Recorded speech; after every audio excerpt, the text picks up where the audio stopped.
ఈరోజు దేవుని వాగ్దానం కీర్తనలు 80వ అధ్యాయం 7వ వచనం.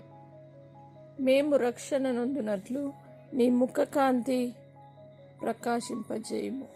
నా ప్రియ సహోదరి సహోదరులరా, దేవుడు ఈరోజు మీతో వాగ్దానం చేస్తూ ఉన్నాడు.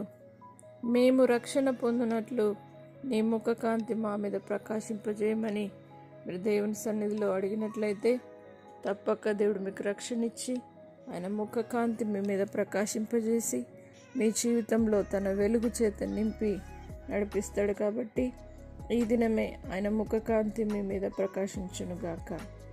ప్రార్థన.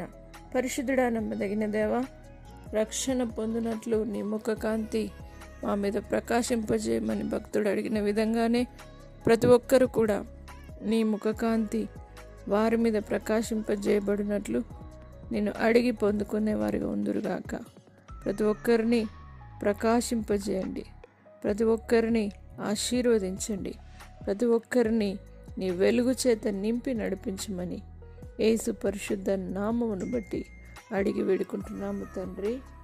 ఆమేన్. దేవుడు మిమ్మును దీవించునుగాక.